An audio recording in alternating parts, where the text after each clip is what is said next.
नमस्कार दोस्तों, आज हम पढ़ेंगे नवीन हिंदी व्याकरण एवं रचना कक्षा 9, 10, 11 एवं 12 की पुस्तक से, जिसके अंदर दिए हुए हैं हिंदी के संख्यावाचक शब्दों के मानक रूप जो हमारे संविधान में भी उल्लेखित हैं।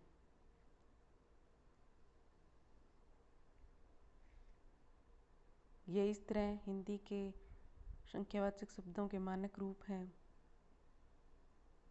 जिन्हें हम उच्चारण में बहुत बार गलत भी कर देते हैं। आज इनका शुद्ध उच्चारण और शुद्ध लेखन सीखेंगे। जैसे ये है एक और इसका मानक रूप एक इस तरह लिखा जाता है। फिर है दो, ये है दो का मानक रूप। तीन, ये तीन का मानक रूप। फिर चार, फिर पाँच। पाँच को लिखते समय कुछ ऐसे पाँच लिख देते हैं जो कि गलत है। शुद्ध इस तरह चंद्र बिंदु ही है। फिर छः है। छः को लिखते समय छः के आगे ऐसे विसर्ग लगा देते हैं, यह गलत है।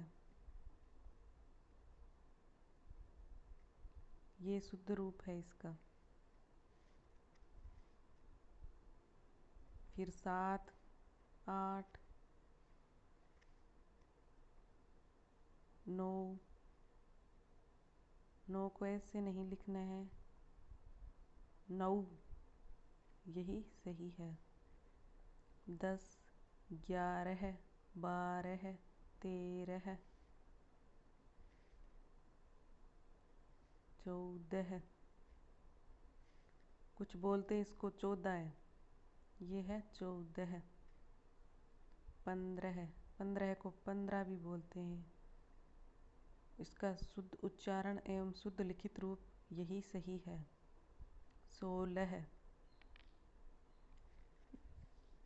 कुछ शब्दों के उच्चारण में क्षेत्रीय भाषा का और बोली का भी प्रभाव हो जाता है। 16 को कई जगह 16, 17, 17 को 17, 18, 18 ऐसे बोलते हैं। ये गलत है।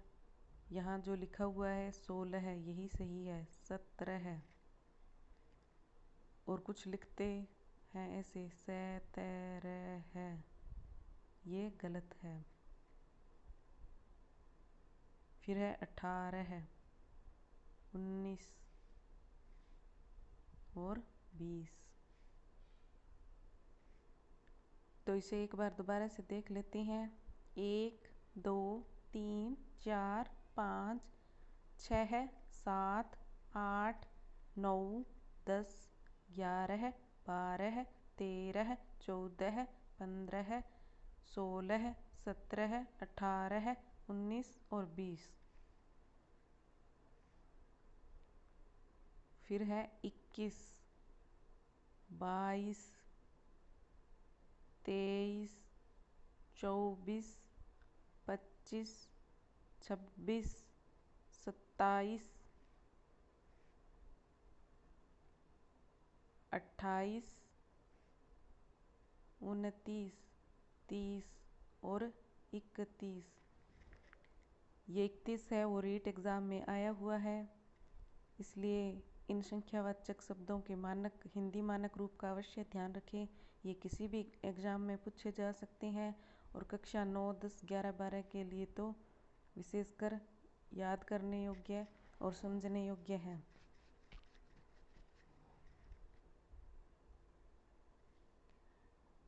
इकतीस को कुछ 31 लिखते हैं, यह गलत है।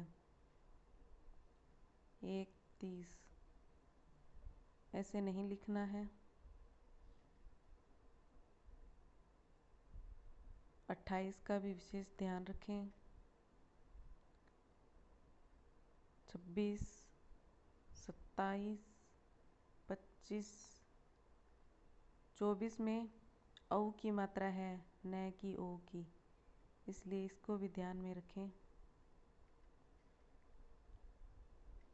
चलो इनको भी एक बार दोबारा पढ़ लेते हैं।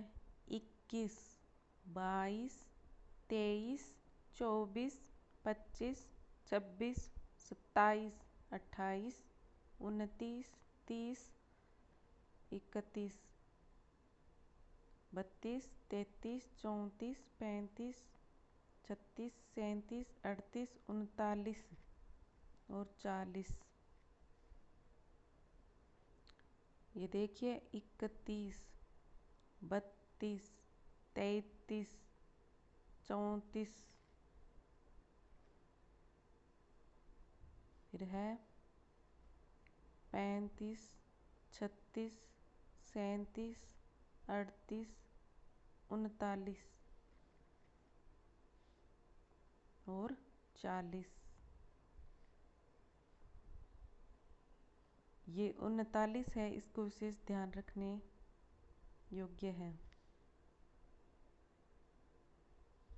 फिर है 41, 42, 43। 41 जिस तरह 31 था उसी तरह 41 होगा। फिर है 42, 43, इसे कुछ बोलते हैं 43, वो गलत है और हम जैसा उच्चारण करते हैं वैसा ही लिख देते हैं, फिर हमारा क्वेश्चन गलत हो जाता है, इसलिए ध्यान रखें। ये है 43। फिर है 44, आगे है 45, 46, 47, 48, 49 और 50। फिर है 51। एक बार हम 50 तक कर लेते हैं। 48 का ध्यान रखना है। 49, 49, 49 को बोलते हैं 49। फिर है 50। अब हम 50 के बाद करेंगे 51, 52, 53, 54। 31 में 31 था, 41 में 41 और इसी तरह 51 में 51, इसमें कै आता है। फिर है 52, 53, कुछ 53 बोलते हैं, वो गलत है। 54 को 54 भी बोलते हैं, लेकिन ये 54 ही है, ये ध्यान रखना। फिर है 55, 56, 57, 58, 59 और 60।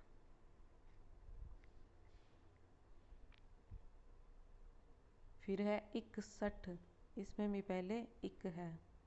62, 63, 64, 65, 66, 67, 68,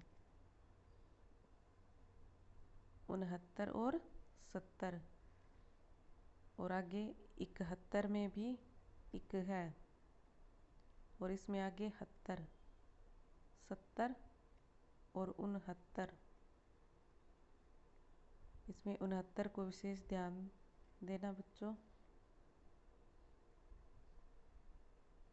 71, 72, 73, 74, 75। इस लाइन में पीछे 70, 70, 70 इस तरह दिया हुआ है और आगे ये शब्द है 71, 72, 73, 74, 75, 76,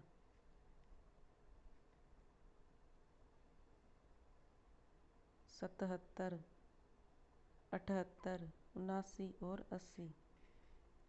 79, 79 को 79 बोलते हैं।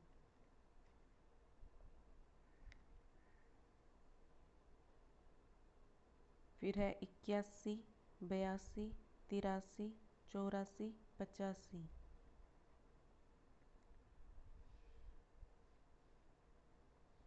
85 के बाद 86, 87, 88, 89, 90, 91, 92। तो 91 को ध्यान रखें। 92 को 92 नहीं लिखना है, नहीं बोलना है, 92 ही होता है। 90 में भी आधा बीच में बै, फिर पूरा बे।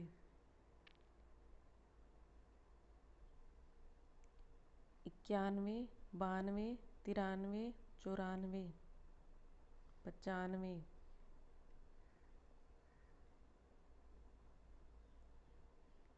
फिर है 96, 97, 98, 99, 100। 99, ऐसे नहीं, 99, 97, 98, 96, ऐसे याद रखने हैं और लिखने हैं। यहाँ एक को हिंदी में इस तरह लिखा जाता है और ये भी रूप है, और रोमन संख्या में एक को ऐसे लिखा जाता है, और 2 को रोमन संख्या में इस तरह लिखा जाता है, और 3 को इस तरह है। ये 3 है, ये 2 है, 2 को ऐसे, 3 को इस तरह। फिर 4 को ऐसे लिखा जाता है, 5 को ऐसे, 6 को इस तरह है। रोमन संख्या में 4 को ऐसे लिखा जाता है, 5 को सीधा वी, 6 को वी के आगे ऐसे, 7 को इस तरह है।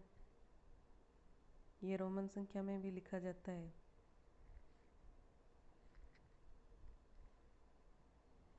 फिर है 8, 9 और 10। 8, 9, 10। 8 के आगे ऐसे,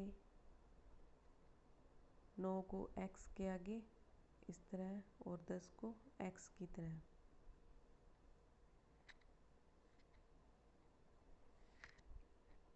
तो ये है दोस्तों हिंदी के संख्यावाचक शब्दों के मानक रूप। 1 से यहाँ 60 तक दिए हुए हैं, और अगले पेज पर 61 से 100 तक। ये 61 से फिर 100 तक दिए हुए हैं।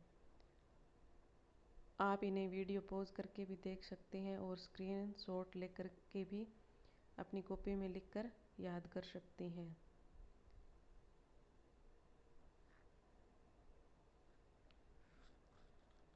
देवनागरी लिपि तथा हिंदी वर्तनी का मानकीकरण। भारतीय संविधान में हिंदी को भारतीय संघ की राष्ट्रभाषा के साथ राजभाषा भी स्वीकार किया गया तथा उसकी लिपि के रूप में देवनागरी लिपि को मान्यता दी गई। भारत सरकार के शिक्षा मंत्रालय, मानव संसाधन विकास मंत्रालय के अंतर्गत केंद्रीय हिंदी निदेशालय के तत्वावधान में भाषाविदों, पत्रकारों, हिंदी सेवी संस्थाओं तथा विभिन्न मंत्रालयों के प्रतिनिधियों के सहयोग से देवनागरी लिपि तथा हिंदी वर्तनी का एक मानक रूप तैयार किया गया। यह स्वरूप ही आधिकारिक तौर पर मान्य है, अतः इसका ही प्रयोग करें। इसलिए हमें हिंदी के संख्यावाची शब्दों में इन्हीं मानक शब्दों का प्रयोग करना है। अब तक मेरे साथ बने रहने के लिए धन्यवाद। Thank you. Have a nice day.